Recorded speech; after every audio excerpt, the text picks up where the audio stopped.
Welcome in, everyone. Christian Jackson here with a very special guest, Andrew Talks Hoops. I don't even know your last name, Andrew, but you're Andrew Talks Hoops to me on TikTok, Instagram, crushing it with his film breakdown videos, and also going to be doing a lot of Michigan State stuff for Spartans Illustrated this year. So, Andrew, thanks for joining me. Yes, of course. Yeah, the last name is Talks Hoops. That's it, man. No, I appreciate you having me for sure, and great getting to know you. And yeah, let's talk Michigan State basketball. It's literally my favorite thing to talk about. So let's get into it. So, 30-win season for Michigan State last year. Izzo, after a few not down years, but not top tier Michigan State basketball.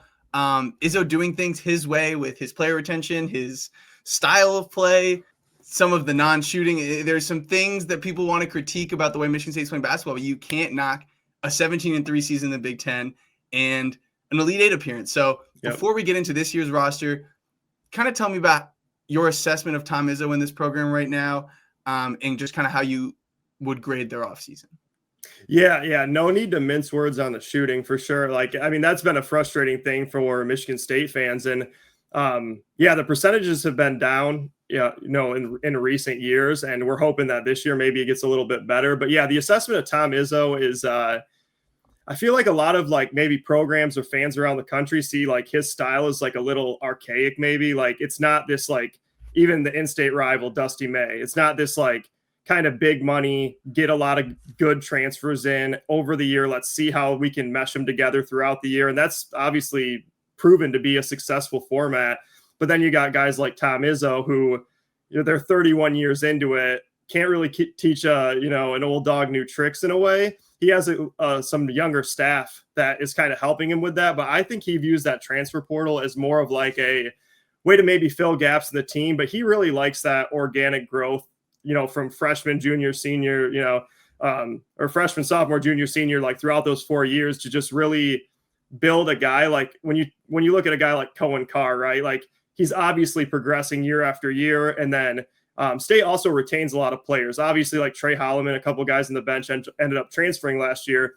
But I think there's something to be said about that continuity being rare and being more of an advantage than maybe people would have thought, because I always kind of think this too, coaching in pro ball, it's sometimes it's roll the ball out there, the better team's going to win. But coaching in college basketball is a different game where they can really affect things, and that continuity and just knowing that defensive scheme or knowing that offensive scheme can really change the outcome of a game. And these games go by fast, right? 2 20-minute halves and it's over. And maybe that Michigan State team just had a little bit more, plugged a little bit more of those holes and those gaps, and that continuity can push them through. So not to give too long of an answer on that, but I think that Tom Izzo kind of has had this angle that's been working for him. And then I think the other side of things is Jace Richardson came to campus and bailed him the heck out, right?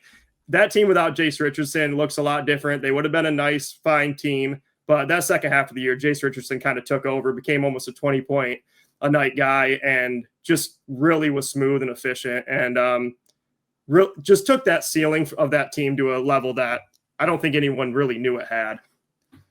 We're looking at a starting five of Jeremy Fears, Cohen Carr, Jackson Kohler, Carson Cooper, and Trey Fort from Samford. Is that what you're seeing? Yeah. So I get so nerdy about this stuff. I watch way too much. I was on their practices and all this stuff, but really right now, the starting lineup is Jeremy Fears, Kur Tang, Cohen Carr, Jackson Kohler, and Carson Cooper. And I think that Izzo leans in that direction for a few reasons. First of all, Trey Fort coming from Samford, they picked up full, but they don't have a tight defensive scheme in the half court. And Izzo's been quoted saying some stuff about his defense. So I think he really wants him to step up, and he has to accelerate that timeline. Because like I said earlier, he doesn't have that 4-year timeline with Trey Fort to get him to where he wants to be. So I think he's really trying to put that pressure on Trey Fort, who in my opinion, and Spartan fans will probably comment something about this, but in my opinion is the far superior player to Kur Tang. But then Kur Tang also had to watch Trey Holloman, Jeremy Fears, Jason, Jaden Akins all take all of that time last year, rightfully so. That was a strong group of guards and perimeter defenders, but Kerr just was on the outside looking in. So I'm assuming that Tom Izzo probably had those conversations of, hey, stay around, don't transfer out. Next year will be your year. Well, now it is that next year, and he's given him the chance to be that starter, but that might get taken away, depending on how he performs. What does Kurt Tang give you, even if he ends up losing that starting job? Is he going to be a key piece off the bench? Yeah, probably. I think he's one of those guys that can get hot shooting. It's just with the cameras on and the Breslin full, I haven't seen it. He just hasn't really hit shots. And we continuously hear about how he's knocked down in practice. But I mean, being knocked down in practice and being knocked down in front of 10,000 people is just a different game. And yeah, obviously, I wish him the best. I think he'll be a piece of this team. But to me, Trey Fort last year for Samford had like a 27-point game. I think he even had one in the 30s. Like, and I know that's like a low, it's not, high major level, but he's just proven. And I think everything he does transfers well. So I think it's, and I could be wrong, right? Maybe Kerr comes in and knocks down a ton of shots, but the way I see it is Trey Fort kind of slides into that 2 role. And the only reason I talk about this shooting guard slot so much is because the other 4 are like so cemented, like they're not moving, right? Let's talk about that starting front court of Jackson Kohler and Carson Cooper. Mm-hmm. Feels like they've been there forever. So effective at rebounding and just playing high effort defense the way Izzo wants them to. And Kohler really impressed me at moments offensively, just kind of expanding his game, whether it was knocking down those corner threes or just displaying that nice touch or passing vision from the block. Do you expect a step from these guys production wise with Zapala out of the fold and I guess Xavier Booker out of the fold too? Yeah, that's a good question. I do expect a step, but I think that there is kind of an expectation with Kohler to like almost like take over offensively or be like a 15 and 12 guy or something. And then Carson to maybe step out his game outside and be more of an offensive threat. And I'm not saying those things won't happen, but I think they are kind of who they are at this point. I really like Kohler, and there is variability to like how he'll play on any given night, because even late in the season, he would have like a 6-point, 6-board game, but then he would also have that game at Illinois where he just went crazy that game. And even that game against Auburn, against a really tough front court with Janai Broom and Dylan Cardwell, he had a really nice game then too. So I think Kohler's got a little bit thicker. He's added some size, and we can maybe get into this later, but I think an important part of their half-court offense is going to be getting him touches and having him be able to like receive the ball and not have it be in situations where it's like, oh, we've been stuck in the half court, Jackson, go get a bucket. And then they just bring a double and it's like a tough thing to deal with. Like, I want him to get touches in a way that's like, get a touch and maybe it's a repost, maybe it's kick back out, like get this, back and forth of like a high-low game going or some of those other things, because like you said earlier, they don't really have that Jace or Trey to like bail them out at the end of a possession, And then on the Carson side, I really love the way he plays defense. He's great in drop. He's great in gaps. He's really lengthy. And what we saw in that UConn exhibition game is I think he's a little bit better of a lob threat. Just his sense of rim running has gotten a little bit better. And if you see Jeremy coming down a hill at you, Jeremy Fears, and he's coming off a screen, and that big just steps up a little bit too much to try to get towards Jeremy for that guard to recover, then, you can throw that up and it looks like Carson's just kind of a little bit more coordinated coming down with it and finishing it with a dunk. So, yeah, that'd be my take on those two. So kind of expanding on what you were getting at there with Kohler, do you kind of want to see them use him as this offensive hub where he is kind of much higher usage than we're used to seeing, or is it going to be a lot of Jeremy Fears just with no Trey Holloman and with no Jace? Yeah, I would say I would like to see more timely usage of him. I'm not saying like everything works through Jackson Kohler in any way, because everything's going to work through Jeremy Fears. But I just see him getting the ball in situations where it's like Jackson hasn't touched it in a while. And I just want to see him put in like more situations where like maybe it's early in the game and it's a post touch, or maybe, a freshman Cam Ward, who's playing really nice, in the Bowling Green game, just found him with a nice bounce pass down low. And the reason I say all these things is because the thing I'm most worried about with this Michigan State team is their half-court offense. Yeah. When things slow down, because when Jeremy's running and Cohen's filling a lane and, Jackson Kohler's trailing and Carson Cooper's rim running and, the 2 and 3 guards are filling both lanes, like I'm not worried about that Michigan State at all. It's when nothing's there and then Jeremy takes a step backwards. Now what, And it's a lot of that floppy action that comes, those double pin down screens with both the guards or some sort of horns action.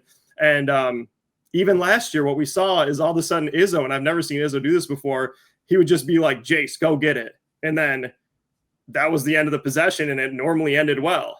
So it's just kind of an interesting thing to like deal with that, like no Jace or Jaden, go get it thing, with Fears, I don't expect him to all of a sudden just increase the 3-point volume or percentage that much, but was so good with those 5 assists per game. Obviously, what he brings defensively. Is there any step in line for him? Just having the ball more. What does that look like? Yeah. So, I mean, I always talk about this lightly, or not lightly, but like I don't want to sound too harsh, but he had an incident a couple of years back where he actually got shot. And Izzo always talked about how he was just kind of like a step slower. And then I was like, oh, that's kind of interesting because I watched some of his high school tape and I agreed his vertical was a little bit not as high. And then Izzo in a separate time talked about how sometimes his leg would give out. And then I started kind of keeping an eye on it during the game. And sure enough, there would be like really tough, like hard steps he would make on that leg. And it would just kind of fold in a funny way. And this was even last year. So I'm hoping that this next year, he's just more athletic, more feeling like himself. And I had asked my first question ever to a Michigan State player. And I talked to him a little bit about like, how do you step up in that facilitation role? And he said the same thing. He's just like, I feel lighter on my feet. I feel a little bit better. And yeah, it's just everything's going to go through Jeremy this year. Like it, because really, I mean, you got Divine as a backup playing, probably some spot minutes or maybe some off ball minutes with Jeremy. But this team is going to go as Jeremy goes. I mean, and luckily he's a really good leader and a really good defender and a really good setup guy. It's always the big complaint with him is, if he gets a kick back out, can he knock down that shot? And I feel like the answer is probably still a no, or at a low percentage, to be honest. Yeah. Cohen Carr, who obviously known for his dunks, what he does in transition, what he does defensively, being able to protect the rim the way he does as a 3-4 kind of guy. Is there a step offensively that we can expect for him? The 20 minutes a game from last year, I expect is going to be higher. Yeah, I think that'll probably look more like 30 minutes this year. Izzo kind of bluffed about going like 10, 11 deep again. I'm not buying it. Not this time, even though it did work out last year, which was crazy. But yeah, I think Cohen does take another step. And when I saw Cohen, I did kind of think of him as like, this is what he is. Like he's going to be this high leaper, this, if you remember Brandon Dawson type, even though Brandon Dawson was relatively offensively skilled, but like, I just kind of thought he was what he was when he got to campus. And he totally proved me wrong. Like with his free throw shooting last year, he went from like being like a 50% guy towards the end of the season. He was like closer to 80. And also defensively, he just really locked in defensively and became a guy that could maybe take a bigger matchup with like a 4 that liked to step outside, or maybe just take like a better shooting guard and make him have tough minutes against Cohen Carr's defense.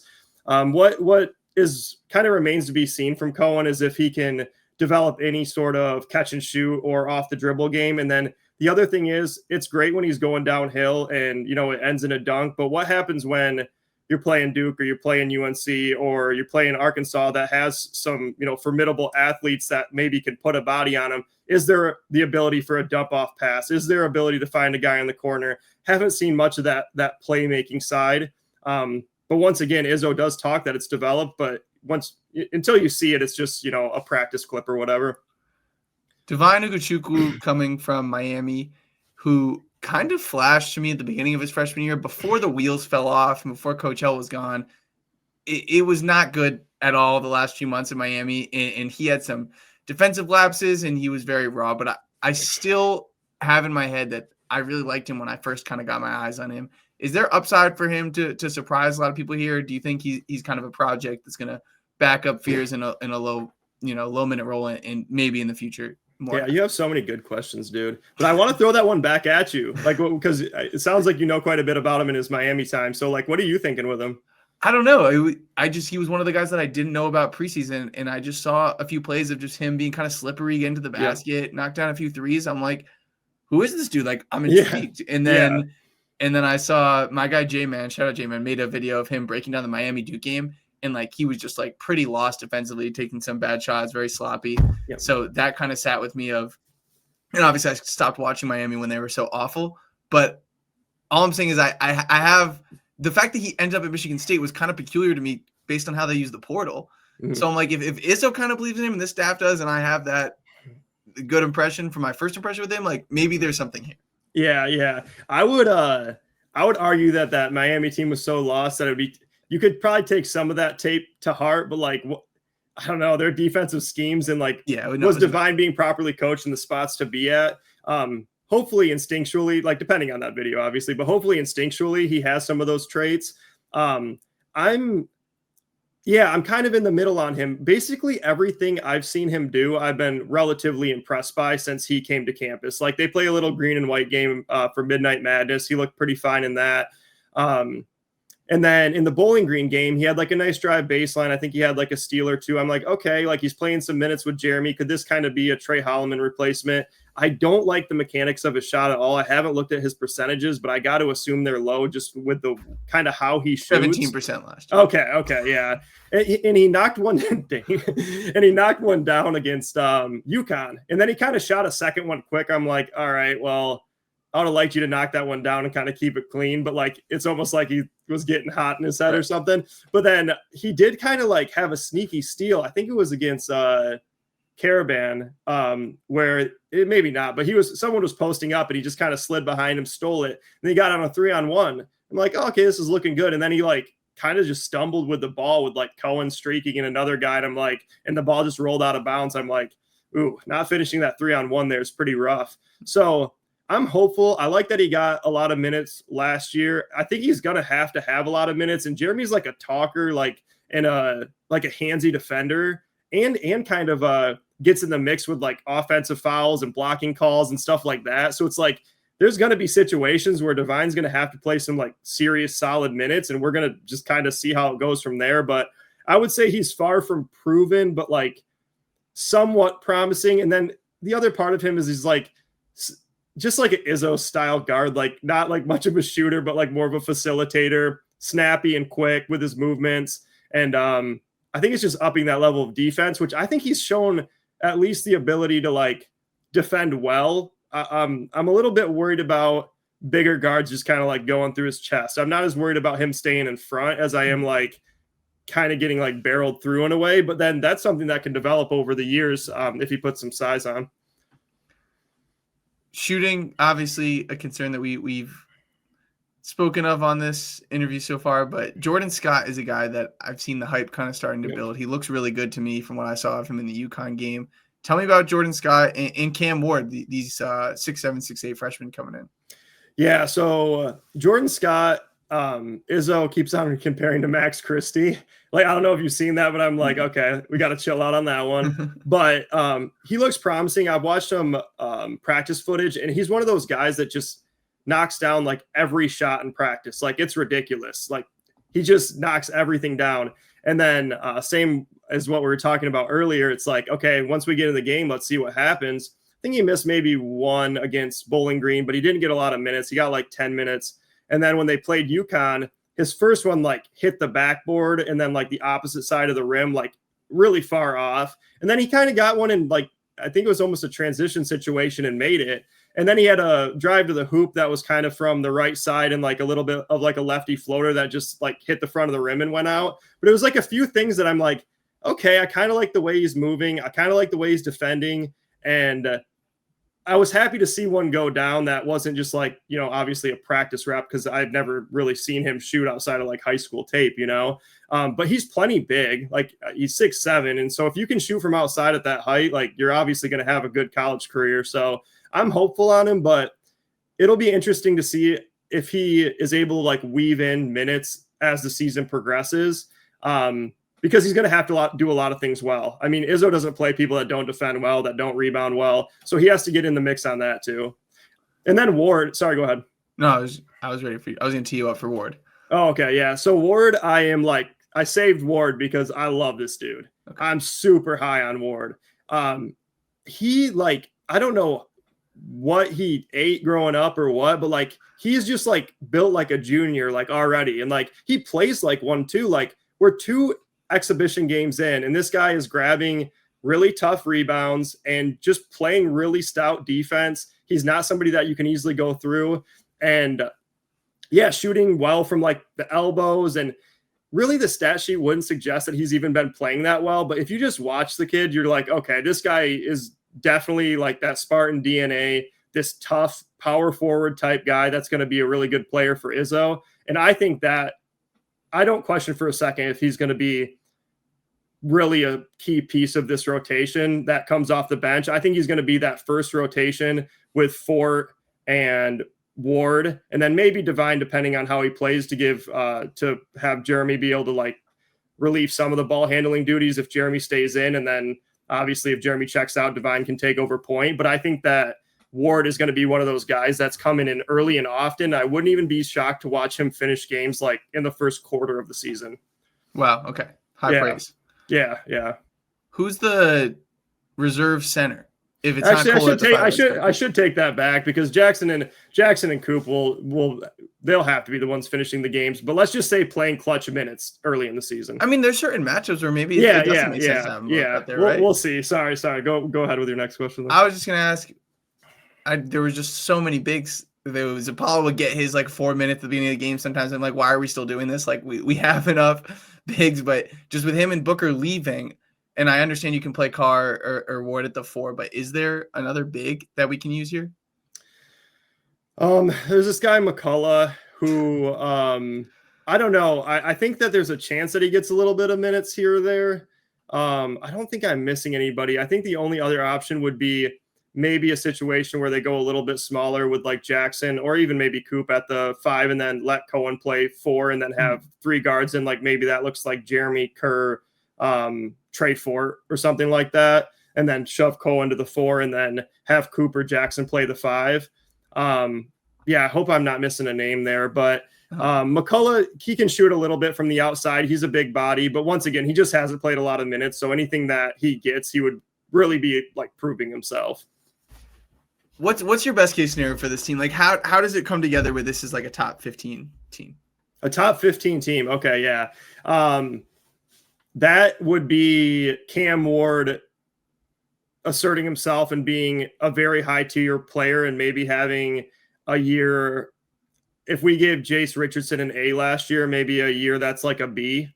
And then the rest of these guys, like their continuity, Jeremy Fears and Cohen hit a lot of free throws. They get out and run early and often. And that half court isn't stagnant because they're getting good post touches. They're getting good inside out. And they just hit more shots. They just hit more shots than they did in previous years.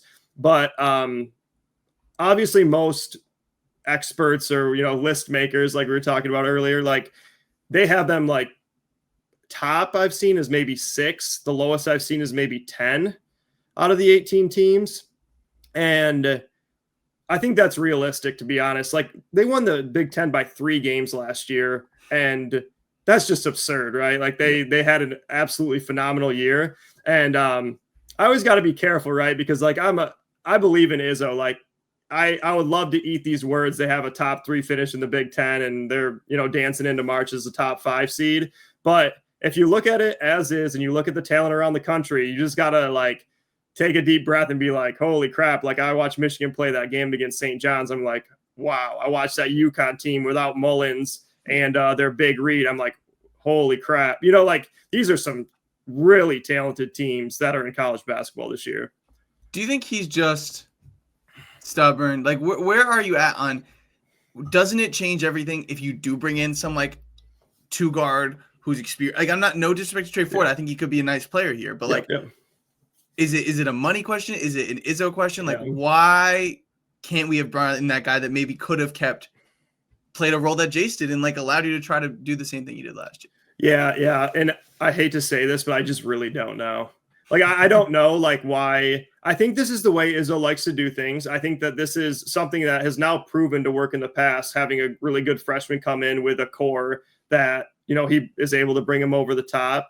And maybe they're out there taking stabs at a lot of these guys that don't end up going to Michigan State. I don't know. A lot of people like to play in a less structured, looser system. And it might be a little bit difficult to, have an old school, Bobby Knight school of thought, Gene Katie kind of guy that's going to be yelling at you and really expect a lot out of you. I mean, maybe that's not what every, 7-figure transfer portal guy wants, but I don't really know much about like the funds or anything like that. But yeah, I just see Izzo doing more like patchwork with the portal where like I think I said earlier, Dusty May's like overhaul, like right.